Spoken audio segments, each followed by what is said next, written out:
Hey guys, it's Penelope in London, and we're looking at the chart of today. And what we're going to do is push it a little bit forward as well as I go through this. But I've got it on days. Let's check this out. So currently we've got if I look at this, something I want to mention is Mars will be hitting the North Node. So we're going to look at that. And also, I just want to get my marker here. Here we go. And the other thing that we've got, the sun is 5 degrees of Aries. It's on top of Chiron, and it's also on top of Venus. So we've got a conjunction of Venus, the sun, and Chiron here. We've got Mercury in Pisces, which is possibly making things a little bit tricky for the mind at the moment because it's actually square to Mars. If you can see Mars down here, which is our libido as a symbolism and direction. And also the North Node is our direction as well, our life path. So let's see, we've got Mercury at 13 degrees and it's square to Mars. So it will be moving off of Mars because it's applying. And if we look at Mercury in Pisces, it's where, if you have Mercury in Pisces as a natal placement or in the 12th house, in part that would be to do with art and psychology and mysticism. It's to do with Mercury is the mind, it's left brain, and it's where we speak about our emotions also. And Mercury in Pisces is Mercury in water because we also have the ruler would be Neptune. And it's where we have a sensitive mind and where we absorb lots and lots of information. So we may find that we're all overly absorbing stuff right now. And it's where ideas and solutions emerge easily without effort. So you may find that you have ideas that are coming up, which I definitely have. I've got Mercury in Taurus at birth, and it's different for everybody. And my Mercury actually does conjunct my North Node, and also is opposition to my South Node. And it will, where our Mercury is at natal will be different, but this is the transit here. And because of the mental connection, we can sometimes be not sure if our thoughts are our own. So we may have a feeling that we're thinking things and we're not sure if they are our own thoughts. And also it can be that we often resist the sensitivity going on in our mind. So it's a good time to pull back maybe a bit from the world and sort of get in touch with what's going on with our own mind. We can maybe doubt our own credibility at this time, and that our thoughts and opinions feel like they're coming from elsewhere. We want to resist the sensitivity of the brain because otherwise it can lead to mental exhaustion. So be easy on yourself as this is going on, and we'll see when this is leaving Pisces as well. We'll have a look at that. Also, we don't want to worry, and we want our ideas to flow because we could get great inspiration at this time. But if we look at the Mars, something I wanted to look at here was the Mars in Gemini because Gemini is about movement and it's about communication. So it's where it never stops moving. And we have lots of projects and ideas going on. And it can feel that our energy is fragmented. So if you can think that we've got this sense of fragmentation going on, but we've also got Mercury in water, this is to Mercury, so we can see the difficulty of this. And also it's where we want to try and redirect our energy to new goals, but Mars won't like this. It wants to, it's because it's to do with the mind and our intelligence at this time. And it's also Mars is fiery, and it can make us verbally abrupt. And if we want to get to know something with this, we generally will ask, which we may find ourselves really asking the questions that we really want to know at this time. And it can make us, feel the body starts looking for something else to do, because it wants movement. So, again, it's to do with the mind. And then what I wanted to say was the North Node conjunct Mars here, you can see this going on here, is that in a positive way, it gives us a lot of vigor and determination, and it will help us achieve our goals. And we can really fight for what's important for us. So it'll be interesting to see how this plays out in the coming days, whether people are going to start fighting for what's important to them at this time. So it may be that people want more freedom, as an example, and because it's in the local travel and communication Gemini, and our siblings as such, it will be interesting, and also depending on where it falls in your own chart, it will affect that area of life. The downside of this North Node and Mars is where we can feel distracted, and we can have a lot of frustration because we've got a fighting spirit in us, and also we, instead of pulling back, we want to move towards things. There is a danger that we can create artificial images of our enemies, and we can have suppressed aggression with this going on.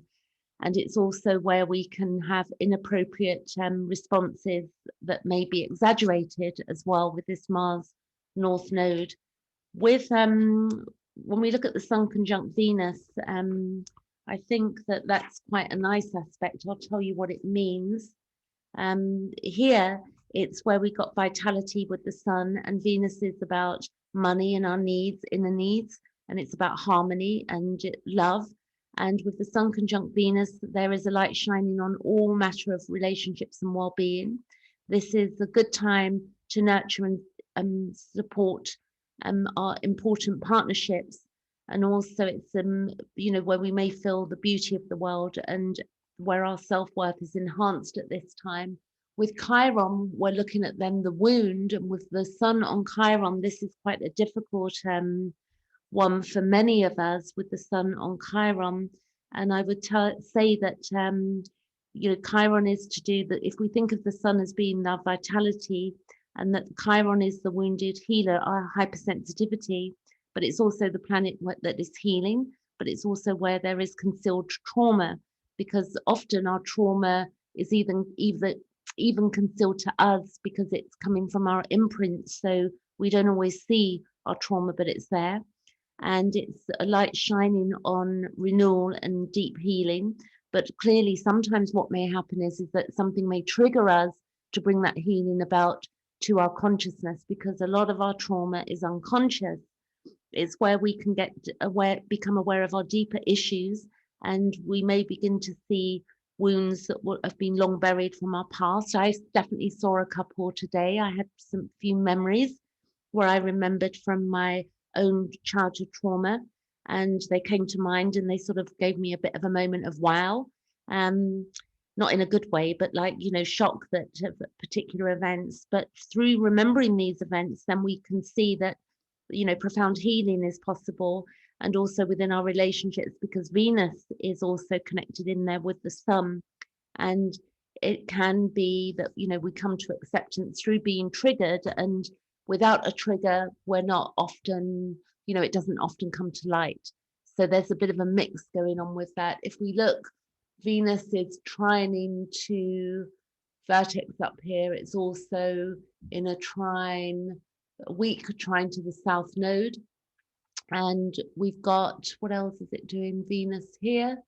It's that's a set square to the Moon. I won't go into that. I think that's about 135 degrees. And then we've also got, let's see, we've got Lilith here, conjunct, this is true Lilith, I believe, and she is on here, or mean, I haven't checked actually with this chart, and conjunct Uranus. Uranus is breaking free of limitations. So the Moon at the moment is in the sign of Leo, and by the end of today it will be in the sign of Virgo, and it will keep moving around the chart 2.5 days a sign. And then we've got a full moon coming up at the weekend, which I will do another chart. And we've got also Chiron sextile Saturn, which is quite useful to us. Chiron here in the chart is sextile to Saturn up here, that's supplying, so restriction, and then our wound. And then we've got the North Node conjunct Mars. I've said that North Node, it's square to Mercury is where we're having some difficulties. And then Saturn square Uranus, that's going on for the whole year. Saturn square to Uranus, that will go retrograde. We've also got Pluto in April that will be going retrograde for 5 months. That's the first planet that's going to go retrograde. So that's quite as an exciting time for me because I was born with Pluto retrograde, so I feel more at home in the world when that goes retrograde. And then we've got the moon is currently in opposition to Jupiter, and the moon is also in conjunct to Neptune. So let's do one more thing here. We will look at the moon, which is opposition to Jupiter, because Jupiter is about our faith, and the moon is to do with our awareness and our instinctive awareness, and Jupiter is about expansion, but also faith, and also to do with religion and dogma and such like. With the moon square and opposite Jupiter, we've got a potential for conflict between emotions and our abundance. We can have joy and happiness that can be emphasized, and too much of a good thing idea. And the urge here is there it can be to indulge ourselves and take chances. Could actually we could need a bit of common sense with this as well. We can also be tempted to inflate our own needs for comfort and security. So this is a lovely, there's some nice stuff going on here, but there's also some tough stuff for us.